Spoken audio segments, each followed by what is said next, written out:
Entonces, en la aceidad de David, o sea, en la aceidad de Dios, tenía a David, David existe y el plan de Dios sigue porque lo sostiene Dios, porque Dios le sostiene. Entonces, como Dios le sostiene, en la soberanía de Dios, aunque David fue un adúltero y asesino, el plan con David siguió y lo tenía Dios en estima. De hecho, le dice a Salomón, por tu papá David, que voy a hacer esto. Parafraseando lo que dice la Escritura. ¿Sabe qué le quiero decir con eso? Cuando Dios te escoge, no quiero hablar de escogido, porque dice que van a ser muchos los llamados, pocos los escogidos, y cuando vienen con Jesús dice que vienen los llamados, los escogidos y los fieles. Hay un filtro, ese no es el tema, pero para que usted lo tenga presente. Usted puede haber sido llamado, son muchos, pero dice que somos pocos los escogidos. Y dentro de los que están escogidos, de los que fuimos escogidos, entonces hay que ser fiel, porque cuando venga Jesús es lo que dice, viene con él los llamados, los escogidos y los fieles. Hay un filtro ahí. Pero lo que quiero que quede claro de hoy es que cuando Dios le hace un llamado, no existe poder alguno de que el plan de Dios alguien venga a meter su mano y desbarate un plan de Dios cuando Dios ya te llamó. No hay nada entre, es de las cosas más poderosas que hay y que ha dado consuelo a mi vida. Mire, ¿usted cree que cada hombre de la escritura nosotros hemos de alguna manera honrado eso? Porque claro, amén, son hermanos en Cristo, son profetas, pero la importancia que ellos tuvieron es porque el Señor en su aceidad, en su soberanía, le hizo un llamado. Dios fue que llamó a Josué, Dios fue que llamó a David, Dios fue que llamó a Salomón, Dios fue que llamó a Moisés, Dios fue que llamó a María, Dios fue que llamó a Ruth. O sea, cada uno de estos hombres y mujeres de fe, Dios lo llamó. No le preguntó y le dijo, yo quiero ver cuántos títulos tú tienes o cuánto instituto bíblico tú has ido o tú ayunas mucho o tú oras mucho. Atención, no significa que esto hay que dejar de hacerlo. La Escritura dice que no debemos dejar congregarnos, que debemos orar sin cesar, que debemos ayudar, que debemos escudriñar las Escrituras. Hay que hacerlo, pero eso es un honor que Dios nos da a nosotros dentro y son dones que Dios nos da a nosotros, pero es la manifestación de nuestro amor al Señor. Y para que usted pueda amar al Señor, la única forma es que Él te ame primero. Eso es lo que dice la Escritura. Dios, nosotros amamos a Dios porque Él nos amó primero. Sigue siendo primero un llamado de Él y nosotros queremos seguir atribuyendo las obras que nosotros vamos a hacer como que eso nos hace merecedor del don que Dios nos dio, del ministerio que Dios nos dio. No funciona así. Si Dios le dio la gana de usar a un gordo como yo para poder decirle algo a usted, solamente en su misericordia, porque es su llamado y lo quiso así. Porque usted cree que muchos de nosotros no sabemos que hay gente más preparada o con unos currículos mucho más clean que el de nosotros, pero nosotros entendemos que la misericordia del Señor y su amor hace que Él nos llame, no solo a nosotros, también usted tiene un llamado de Dios especialmente para usted y necesita usted atender al llamado, ser fiel, conocer a su Dios, mantener intimidad con Dios y seguir arrancando y esforzándose para que Él siga formando su carácter en usted. Porque después vamos a ir viendo que dentro de estos atributos de Dios hay algunos que son transferibles y hay otros que no. Y dentro de las cosas transferibles de Dios está su amor y su aceidad. No se puede transferir, pero Él nos sostiene porque Él es. Entonces no es que Dios simboliza el amor o que Dios representa el amor, es que Él es el amor, Él es la fuente del amor. Para que tú puedas amar a alguien, tú necesitas que Dios te ame primero a ti, para que tú puedas amar una planta, ni a un animal, una casa, para que amar, no el amor mal equivocado, porque ya hablamos. Otro día vamos a aclarar lo de las 10 clases de amor, pero lo importante aquí son el filial, que es el Filipos, el Filadelfia, ese es el amor, la amistad. Y el otro es el importante, el amor ágape o agape, como usted lo quiera llamar, que es el amor de Dios. Y las dos cosas van amalgamadas. Después hablaremos de eso. Pero lo importante es que usted ve aquí que dentro de la soberanía de Dios, Dios hace un llamado. Y cuando Dios llama a un burro, no importa que tú quieras decir que tiene la oreja grande, pero él está gordo, es un burro que Dios llamó. Es una, en el buen sentido de la palabra, una burra que él llamó.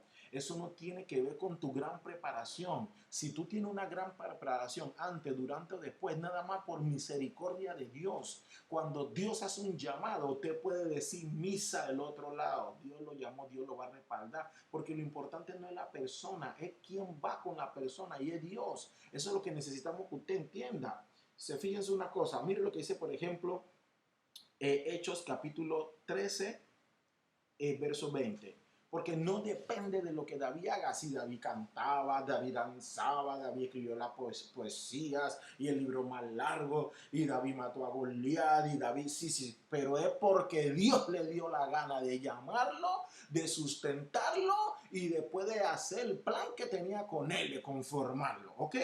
Miren, Hechos capítulo 13, verso 20. Después, como por 450 años, le dio jueces hasta el profeta Samuel, verso 21. Luego pidieron rey y Dios le dio a Saúl, hijo de Cis, varón de la tribu de Benjamín, por 40 años. Quitado les levantó por rey a David, de quien dio también testimonio diciendo: he hallado a David, hijo de Isaí, varón conforme a mi corazón, quien hará todo lo que yo quiero. No lo que David quiere. David hizo cosas que Dios no quería, pero Dios estaba conformando su corazón, trabajando en su corazón, puliendo su corazón. Él lo escogió, Él lo llamó y dice, y Él hará lo que yo quiero. No es lo que David quería, lo que Dios quería. Había un plan con David. Entonces, no es que el plan de Dios depende de Satanás. Pueden venir los enemigos, puede venir Satanás, el que le dé la gana, y Dios le puede haber dado permiso, pero nuestra vida depende de Dios. Estamos en la mano de Dios. Usted tiene que confiar en eso porque Dios es soberano.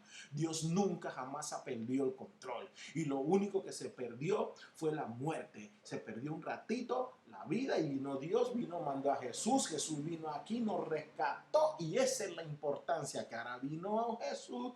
Y entonces vamos a seguir hablando de esto más adelante. No comamos ansia porque ya se me está erizando la piel.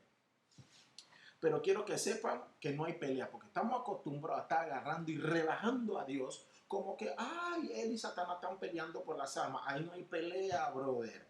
Va a venir una lucha, va a venir el Armagedón, ese otro tema, y eso tiene otra enseñanza y otro contexto. Pero no podemos rebajar a Dios como, ay, ahora con Satanás. Y no hay pelea, que quién puede contra Dios. Porque nosotros hemos rebajado tanto a Dios. Por eso decimos que, ay, Diosito, el santo niño alto, yo pongo un poco de santito. Ay, pobrecito, ay, Jesucito, ay, mi Diosito. Y entonces queremos estar achicando a Dios y convertir a Dios como si Dios es nuestra mascota. Bien, Colosenses capítulo 2, verso 8. Mire, en la soberanía de Dios, dándole preámbulo a esa soberanía. Y cuando viene Jesús, que es lo importante, cuando Jesús viene fortaleciendo lo que es la fe, porque Él es la fe, atención, dice: mirad que nadie os engañe por medio de filosofía hueca y sutileza según tradición de los hombres, conforme a los rudimentos del mundo, y no según Cristo. Porque en Él habita corporalmente toda la plenitud de la deidad. Atención, de la deidad. La palabra aceidad que leímos, que es la existencia de Dios, o sea, que es que la existencia de Dios, según, donde le digo que el RAE no quiso poner es y quiso poner existe. Y aquí la escritura habla de deidad. Sacan esta palabra de ahí. Aceidad soy compuesta de dos palabras: existencia de Dios, en términos sencillos. Y ahora acabamos de leer que porque en Él habita corporalmente toda plenitud de la deidad. En Él. Estamos hablando de Jesús, Colosenses capítulo 2, verso 10. Y vosotros estáis completos en Él, que es la cabeza de todo principado y potestad. ¿Quién es la cabeza de todo principado y potestad? Él, Jesús. Entonces aquí no hay pelea. Si Él es el jefe, usted no lo ha visto. Y ahora que ya tiene todo poder, se lo dieron. Dice: en Él fuiste circuncidado con circuncisión no hecha de mano, al echar de vosotros el cuerpo pecaminoso carnal en la circuncisión de Cristo, sepultado con él en el bautismo, no del Espíritu Santo y el Padre, en él, en Jesús, en el cual fuiste también resucitados con él, mediante la fe en el poder de Dios que te levantó de los muertos, que le levantó de los muertos. Y a vosotros, estando muertos en pecado, a ti y a mí, y en la incircuncisión de vuestra carne, os dio vida juntamente con él, perdonando todos los pecados, anulando, atención, el acta de los decretos. Después vemos que el acta de los decretos que había contra nosotros y que nos era contraria, quitándola de en medio y clavándola en la cruz. ¿Qué fue lo que hizo en la cruz? Anulando el acta de los decretos, y dice, y despojando a los príncipes, a los principados y a las potestades, y los exhibió públicamente, triunfando sobre ellos en la cruz. ¿Dónde triunfó? En la cruz. Repasemos ahora a Seidad antes de seguir continuando con la soberanía. Recuerdan que dijimos que Rae no, o sea, para reemplazar puso la palabra existir por la connotación y conflicto religioso. Ahora lo van a ver. Por eso no me gustan ya estos grupos. Eso nada más son herramientas. Todo eso de que la Corte Suprema de la Corte Interamericana de Desarrollo Humano diciéndole ahora a Panamá que ustedes tienen que aceptar el matrimonio igualitario, la OMS que era de que la unidad que nos culpaba la salud, y nadie sabe el montón de corruptos que hay en toda esa organización de salud. Por eso nuestra dependencia debe ser en Dios. Atención. ¿Dónde entra el conflicto de la palabra seidad y donde empezamos a decir que no es que Dios existe, Dios es? Atención. Aquí, la palabra deidad que acabamos de leer en Colosenses, lo que acabamos de leer, que dice que en él está la plenitud de la deidad, en Jesús. Deidad significa seotes, que significa divinidad o deidad. La palabra origen, raíz de esta palabra es seos, que es una fin, atención. La palabra deidad que aparece en Colosenses capítulo 2 y el verso que leímos, verso 9. Esa palabra deidad, seos, la palabra raíz en griego significa a fin de que es una palabra que significa incierto o incierta. Deidad es una divinidad suprema. En todas sus reflexiones significa él, este, ese, quién, uno y ojo. Yo podría hablarle días de toda la esencia y sustancia que hay aquí para nosotros enriquecernos en el Señor. Porque esta palabra deidad significa que Él es el ojo, que Él es Él, que es ese, que es uno. O sea, aquí hay muchas cosas para poder enseñar, pero hoy lo que quiero que quede tranquilo usted, que es lo que nos interesa, es que es de origen incierto. O sea, que la deidad significa que no se sabe de dónde vino o cómo vino. Por eso no se puede llamar a existir. Él solamente es. Divinidad, que es una naturaleza divina, dice que significa la esencia del ser de Dios. La esencia del ser de Dios es una esencia. No vino alguien y lo fabricó, no vino alguien y lo sustentó, no vino alguien y lo originó, no vino alguien y lo creó. Entonces Dios no existe. Dios es, y el resto de las cosas existen porque Él las sustenta, porque Él lo provocó, porque Él lo originó. Su palabra dijo algo y se hizo, se creó porque Él lo mandó. Entonces Dios no existe, Dios es. ¿Capisci? Y otra cosa, y en esa seidad que le dio oportunidad, que le vamos a dar apertura a la soberanía, Jesús no venció a ningún Satanás, como usted y yo nos han mal enseñado, porque siempre queremos estar poniendo a Dios como igual que, ay, mira lo que Satanás le hizo, y mira, pobrecito Satanás, mire, hoy le voy a decir algo que a usted le va a parecer loco, pero yo necesito que usted preste atención. Mire, lo voy a ir suavecito. Jesús no venció a Satanás. Vamos a leer lo que dice la Escritura para entender bien el concepto y no tan mal enseñado. Miren, lo maravilloso del milagro, de lo que ocurrió con Jesús en su venida, donde Jesús triunfa. Vamos a leerlo porque lo fundamentalmente dignificante aquí Vamos a dejar que la escritura lo diga. Filipenses capítulo 2, verso 6, dice así. El cual siendo en forma de Dios, no estimó el ser igual a Dios como cosa que aferrarse. Está hablando de Jesús. O sea, Dios no estimó de que ay, yo soy igual a Dios, yo tengo que ser Dios. Dice, sino que se despojó a sí mismo. Nadie lo despojó. Se despojó a sí mismo, tomando forma de siervo, hecho semejante a los hombres. Y estando en la condición de hombre, nadie lo humilló. Dice la escritura, se humilló a sí mismo, aunque sí lo humillaron, él se hizo humillar porque él no tenía por qué venir a someterse a la humillación de nosotros. Pero por eso dice la escritura, él se humilló a sí mismo, haciéndose obediente hasta la muerte. Muerte de cruz. ¿Obediente a quién? Al Papá. Miren la enseñanza que hay aquí. Por lo cual Dios también le exaltó hasta lo sumo y le dio un nombre que sobre todo nombre, para que toda rodilla, en el nombre de Jesús, se nombre toda rodilla de lo que están en los cielos, lo que están en la tierra, debajo de la tierra, y toda lengua confiese que Jesucristo es el Señor. ¿Y por qué Jesucristo es el Señor? Dice, para gloria de Dios Padre. Ahí tiene que ir enfocado la enseñanza de Jesús. Lo dignificante, el fundamento del triunfo de nuestro Señor. Arranca diciendo que Él se despojó a sí mismo y no se aferró, siendo que es igual a Dios, no se aferró a eso. Y después sigue diciendo, Juan capítulo 10, Evangelio de Juan capítulo 10, verso 14.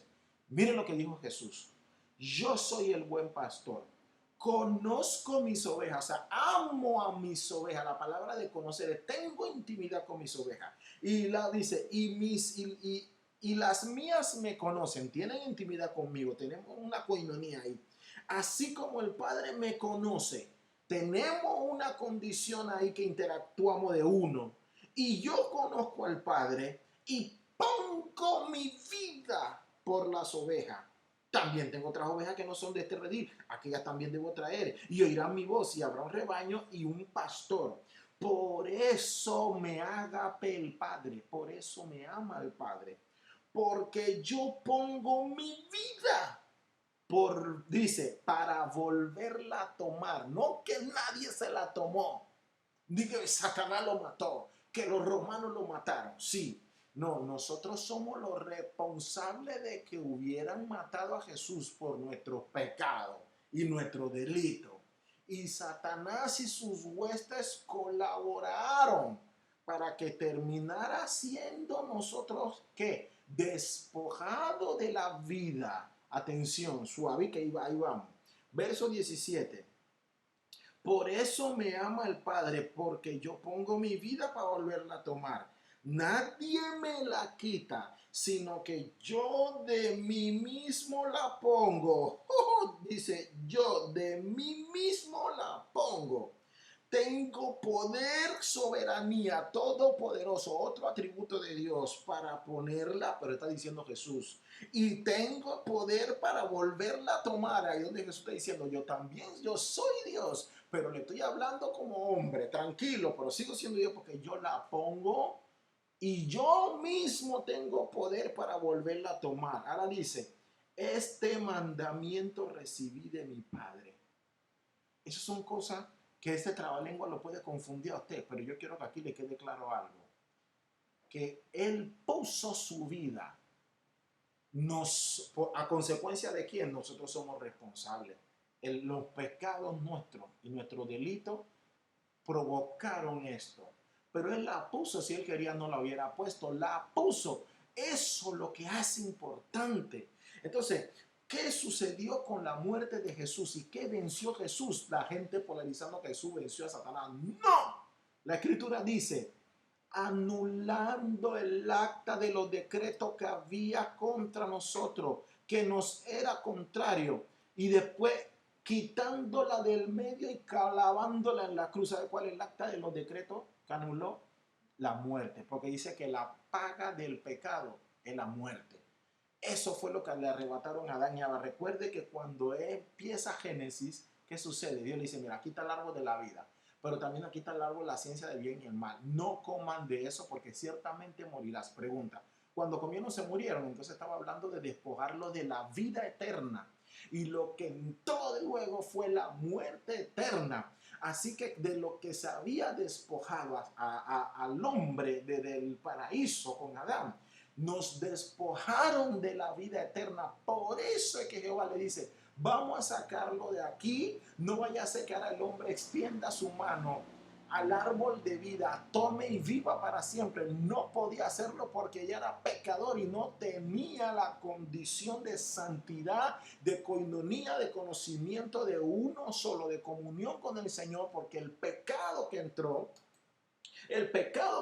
hizo que se manchara. Entonces tuvo que venir Jesús en rescate. Y Jesús lo que hizo fue que anuló ese acta. Y el significado es que no se aferró a tomar en cuenta ser igual que el hombre. Y no se aferró a eso como a ser igual a Dios como cosa que aferrarse.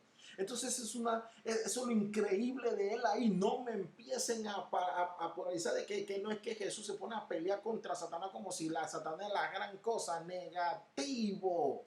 Lo despojó. ¿Sabes qué significa despojó? Que violentamente se lo arrebató. Dame la vida eterna porque es mía. ¿Sabes por qué? Porque yo soy la vida. Yo soy el camino y yo soy la verdad y yo soy la vida. Dame que eso no te pertenece a ti, Satanás y su demonio. Esto es mío para devolvérsela a nosotros por su misericordia. Por eso es que hay que reconocer a Jesús en arrepentimiento, cambiar de dirección, tener la fe puesta en Jesús, autor y consumador, por amor a Dios, porque Él nos amó primero dentro de su aceidad, porque Él nos sostiene, Él no existe, Él es, y gracias a que Él es, nosotros somos ahora. Y todo lo que va a ser hecho va a terminar, y va a venir un cielo nuevo y va a venir una tierra nueva. Entonces, en ese mismo sentido, usted tiene que estar clarito que a lo que hizo no fue solo a Satanás, lo despojando a los principados y a los potestades y los exhibió. Lo que Jesús hizo con ellos fue que los exhibió y dice, triunfando sobre ellos, ahora sí, no solo sobre Satanás, triunfó sobre ellos, pero donde en la cruz. ¿Cómo fue la confrontación? ¿Vino Jesús y se puso a pelear con ellos? No. Mira cómo la ganó. Jesús venció en la cruz siendo obediente al Padre hasta la muerte.